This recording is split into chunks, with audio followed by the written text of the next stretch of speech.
안녕하세요. 부동산에 대한 꿈과 희망을 이루도록 함께 노력하는 박진석입니다. 오늘은 주변에서 이사하는 광경을 많이 보게 되어 이사하는 것과 관련된 여러 가지 사항에 대해서 이야기해 보도록 하겠습니다. 짧은 기간이든 긴 기간이든 살았던 거주 공간을 옮기는 것은 일상사에서 아주 큰 일입니다.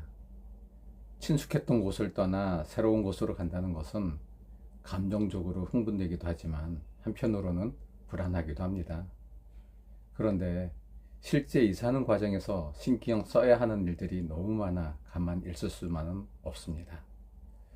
그래서 실제로 옮기는 짐이 많든 적든 이사할 때 소홀히 하면 여러 가지 문제가 발생도 하는데요. 이사를 위해서는 어떤 준비를 해야 되는지 알아보도록 하겠습니다. 첫째는 이사 날짜를 정해야 하고, 둘째로는 이사 업체를 선정해야 됩니다. 셋째로는 이사일이 다가오면 짐 정리를 해야 하고, 넷째는 주소 변경을 신청하고, 다섯째는 이사 갈 집이 비어 있으면 청소를 해야 하고, 여섯째는 D-Day에 이사하고 전입 신고를 해야 합니다. 일곱째는 이사 후 짐 정리하기입니다. 각 항목에 대해서 도움이 될 만한 사항들을 설명하겠습니다. 먼저 이사 날짜 정하기입니다. 주택을 매매나 임대차 계약을 체결할 때 잔금 일자를 정하는데요. 보통 그 잔금일에 맞춰서 이사를 합니다. 왜냐하면 그 잔금일이 기존 계약의 만기일이기 때문이지요. 그렇지만 일정의 여유가 있으면 우리 정서에 손 없는 날이라고 해서 이사하기 좋은 날을 선택하기도 합니다. 이사할 때마다 들었던 손 없는 날은 무엇일까요? 손 없는 날은 이사나 결혼, 개업 등의 태기를 기준으로 삼는 우리나라 전통 민속 신앙 중 하나인데요. 이날에 이사하면 새로운 시작이 아주 순조롭고 행복해지기 때문이라고 합니다. 손이라는 것은 우리 신체의 일부인 손이 아니고 일수에 따라 동서남북으로 사람의 활동을 방해하고 해를 끼치는 악귀 또는 악신이라고 합니다. 그래서 손 없는 날은 귀신이 없는 날로, 악귀가 함부로 나돌아다니지 않아 인간에게 해를 끼치지 않아서 좋은 날로 여겨져서 인생의 큰 일을 시작할 때 이 날을 선택해 왔다고 합니다. 손 없는 날은 손 있는 날을 제외한 날과 음력으로 9와 0이 있는 날이라고 합니다. 손 있는 날은 동쪽 방향으로 음력 1, 2가 있는 날, 서쪽 방향으로는 음력 5, 6이 있는 날, 남쪽은 음력 3, 4가 있는 날, 북쪽은 음력 7, 8이 있는 날이라고 합니다.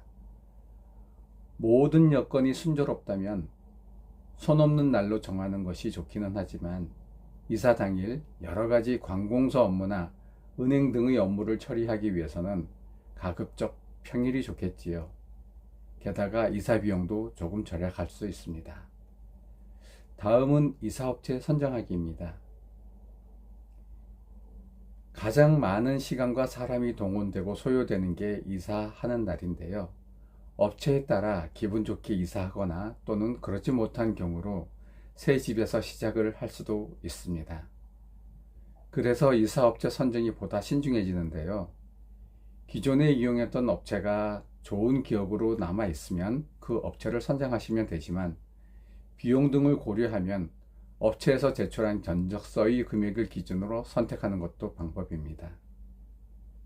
견적서의 구성 항목은 크게 인건비, 차량 운송비, 날짜, 업체 수수료로 되어 있습니다.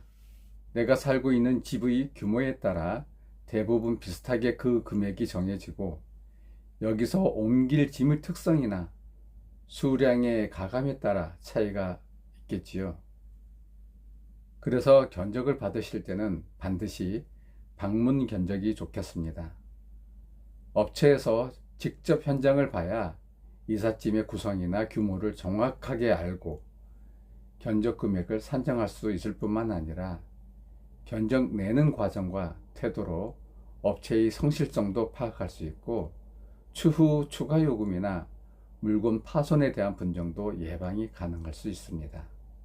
견적은 본인이 이용한 업체와 주변 추천 업체 3군데 내지 5군데로 해서 비교하시고 견적 일정도 가급적 3달 전에 여유를 두고 하시는 것이 좋겠습니다.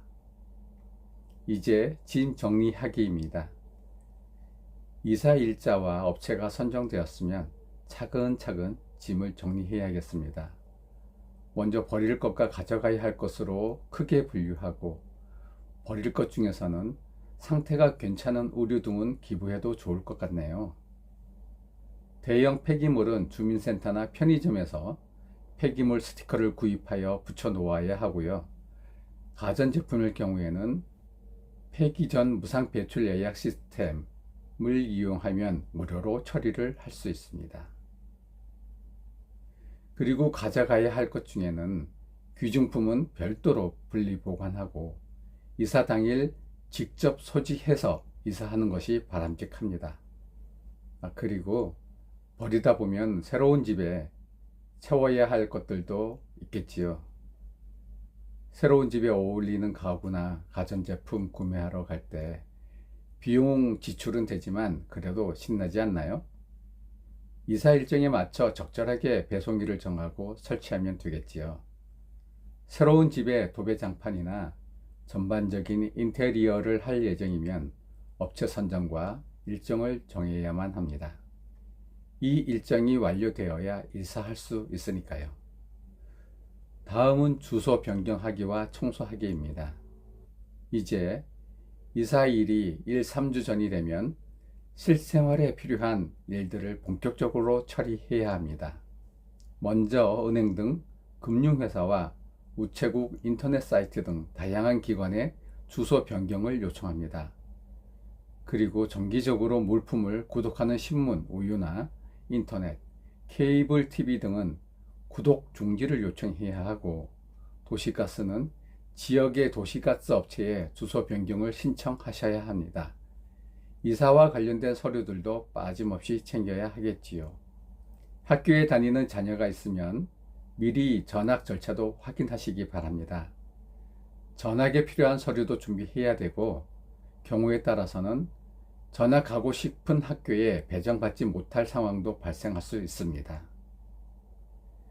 새로 이사갈 집이 빈집이면 들어가기 전에 청소를 미리 해두면 쾌적하게 시작할 수 있겠습니다. 이제 이사하기입니다. 바로 기대하던 D-Day가 왔습니다. 이사업체가 와서 무척 분주해지기 시작합니다. 이사업체가 도착하면 직원들에게 이삿짐에 대해 조심해야 할 사항들을 알려주시면 원활하게 일이 진행될 수 있습니다. 그리고 새로운 집에 도착하면 전기, 수도, 가스 상태를 먼저 점검하신 후에 큰 가구나 가전제품의 설치 위치를 알려주시면 좀 더 빠르게 이사할 수 있습니다. 이때 미리 작성한 설치 위치도를 주시면 더 좋겠지요. 이사 나가는 집과 이사 가는 집의 부동산 중개업소에서 잔금과 서류를 서로 주고받은 후에 주민센터에서 전입신고와 확정일자를 받으시면 됩니다. 주택임대차 신고 대상이시면 전입신고 때 말씀하시면 동시 처리됩니다. 자녀의 학교 전학도 처리해야 됩니다. 초등학생이면 전입신고 때 취약아동 전입통지서를 발급받으시고 학교에 제출하시면 바로 전학이 됩니다.